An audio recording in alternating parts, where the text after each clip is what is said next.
Chapter 9, Pride on My Side. The best revenge is to be unlike him who performed the injury, Marcus Aurelius. Pride is nothing to hide, like Kanye's MAGA hat, Taylor Swift's lick it up lollipop stick legs, or Joe Rogan's defense of intellectual joke property theft from Carlos Mencia. The only problem I have with pride is when my pride morphs into full-blown vanity, because it's never a good look using your IT recruitment agency office to Xerox copies of your It's Always Sunny in Philadelphia spec script the gang gets outsourced. Still, pride prevents mediocrity, and I never would have dared to attempt to bang out an Always Sunny spec script between IT recruiter staffing agency jobs without pride in my ability to either match the funny in the show or exceed it in my own unique way. Hell-bent on proving to myself that I'm not an entitled, delusional hack, but a capable, funny man on the rise who belonged to the Writers Guild of America and Rapewood. Without pride, I don't take the next step and have my friend Jay in LA share my script with Glenn Howerton, who plays Dennis on It's Always Sunny in Philadelphia. For some reason, Glenn wasn't being invited to Adam Sandler's basketball games in Malibu or to Gary Shandling's hoop gatherings with David Duchovny and Greg Kinnear in the Hollywood Hills just yet. As a result,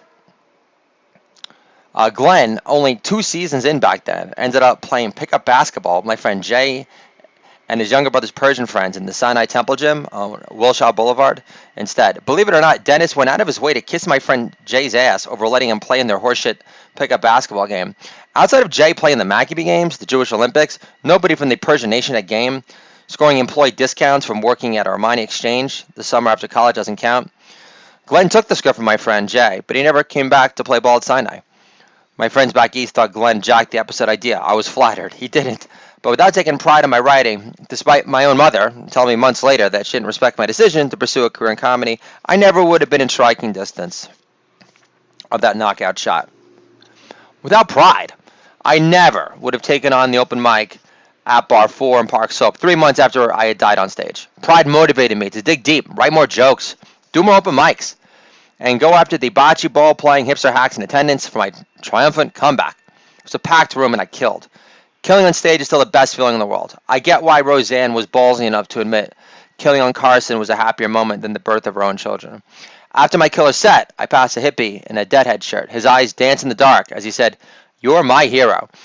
At this moment, I assumed I wasn't the only deadhead in attendance who thought the indie rock that had infiltrated Brooklyn around 2004 sounded like hush, garbled folk rock for Hobbit massage parlors. I don't hit on my wife on Barry Dillow's balcony overlooking Central Park without funny man pride on my side. I was doing ad sales for City Search and had no business being on Barry Dillow's balcony in the first place. Mr. Burns from The Simpsons is allegedly based on Barry Dillow's mogul persona, which isn't the most flattering portrayal of the man who greenlit The Simpsons, Married with Children, and In Living Color as the head programming mogul at Fox. Diller also signed Andrew Dice Clay to a 3-picture movie deal with Fox, but had to buy out his contract after all the protesting from women's activist groups over the release of Dice's big movie premiere, The Adventures of Ford Fairlane. Dice just starred as Lady Gaga's doting limo driver dad in A Star is Born, so he's no longer such a comic clown monster after all. But my boss at City Search liked me, so he invited me to Barry Diller's after-work party on his balcony, 40 stories above Carnegie Hall. At this time, Barry Diller was running IAC, which was a collection of internet companies he had purchased, such as City Search, Expedia, and Ask Jeeves, which was a poor man's Google, despite the rich man's Butler logo on it. When I first met my future wife on Barry Diller's balcony, I was developing my first Family Guy spec script. Just to be clear, a spec script is an unproduced sample episode of your own making. Nothing more, nothing less. Spec scripts are TV pilot episodes of your own making, are your portfolio samples, using the biz to help you get an agent, and ultimately staffed on a TV show. Weeks earlier, before I'd met Natalia, my future wife, on Barry Diller's balcony, I was still dating this older, petite Filipino gal. She asked, "What's going to make you happy?" Writing a Family Guy episode, I replied, "I had a job doing new business development for City Search in Manhattan. Sure, my territory was Philly. They paid for my Amtrak trips, and I wasn't complaining. Sure, I was living at home again because I was so broke that I couldn't stare at a model in the meatpacking district in Manhattan without being fined for insufficient funds. I could have had $10,000 in the bank and my own studio apartment in East Village on St. Mark's at the time, and I still would have been miserable because my pride prevented me from mediocrity, from becoming an average nobody. Pride drove me to write a Family Guy spec because it challenged my comedy ego. Similar to when I forced myself to bang out specs for Curb Your Enthusiasm, American Dad, Louie, Eastbound and Down, and most recently Silicon Valley. Pride at this moment in time drove me to will my Family Guy spec into existence, despite never having attempted to write a spec for an animated show. When I met my future wife on Barry Dill's balcony, she was working as an executive assistant for his VP in charge of mergers and acquisitions. She had told her boss to pass on MySpace. I invited my future wife downtown for a drink in Tribeca. During our August stroll in downtown Manhattan on cobblestone streets, I had a Family Guy script in progress to discuss with her. Plus, I was able to express how I was finally able to score some laughs at open mics in Manhattan after bombing for a whole year straight in LA. Without pride in my comedy writing development, I would have had nothing interesting to share with Natalia. Pride has provided me with more life-affirming victories than ego-deflating injuries. Does it suck to get fired in corporate America? Yes. But you become desensitized the more it happens. Like being indirectly called a moron for trusting the business instincts of a president working for free who revitalized the Woman Rink in Central Park, donating its profits to many charities, such as the one for gay advocacy groups during the AIDS epidemic in the 80s. Who's feeling like the fake news giving moralist projector now? Roman philosopher emperor Marcus Aurelius was correct. The best revenge is to be unlike him who performed the injury.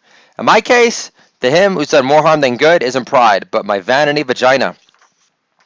My vanity vagina is my spoiled, oversensitive diva inside who makes it impossible to hide her disdain for jobs she hates. My vanity vagina will play the part she's paid for, but lose her zest for pretending to give a shit 4 months into the job before working on her own side projects to prove how much better she is than her current job lot in life, like Laura Dern and Mike White's show Enlighten. Becoming a father of three, two-run plan, has helped keep my vanity vagina from becoming a self-destructive C-word. But the thing is, when you become a father of three kids, you become 3 times more sensitive to insults and shows of disrespect. I've applied for a wide range of jobs since Samuel was born, including dreaded agency IT recruiter positions. So I can prove to my wife I've got my vanity vagina under control this time. Still no interviews, since I fucked up the one promising one I had going with IBM that I created out of nothing. The job was poorly defined. It involved digital marketing. It was my understanding that IBM was looking for some much-needed edge to make IBM come across as not your dad's IBM. My expression for the record. I sent not only my recruiter there some unsolicited jokes, but I sent jokes to every head of HR at IBM through email addresses I acquired from FoxHunter. All these jokes got mad love on Twitter by geeks everywhere. I freaked out IBM big time with this unsolicited material. My thinking was too different, too edgy, and way too in their face. My vanity vagina couldn't understand what was taking IBM so long to schedule a follow-up face-to-face interview. After my first phone interview went so well, I must have scored at least 12 laugh-out-louds during my 1-hour phone interview alone. So I bombarded the entirety of the HR at IBM with the totality of my humor pushed upon material because vanity vagina is an oversensitive, career-sabotaging bitch. End of story. Kanye West said the best form of revenge is success. So if I can manage to go through life before I'm 6 feet under without reverting into my vanity vagina again, I can die a resounding success, knowing I conquered my main route of bad karma contamination. Pride is on my side because it takes pleasure in a job well done. It takes pleasure in what rave reviews my 3 kids have gotten so far, due to my involved parenting on the stay-at-home comedian dad front. Pride on my side. Pride is on my side because it takes pleasure in weathering 2 winters and 2 summers back-to-back with no grandparent babysitting assistance whatsoever. Pride is on my side because it helped me produce 57 podcast episodes in less than a year, resulting in 30-plus hours worth of A- comedy material. John Lennon wishes he was this productive during his stay-at-home dad years. Pride is on my side when my nurse wife is at work during the evenings and my baby Samuel tucks himself into our bed at night as we listen to my podcast on my smartphone by my bedside.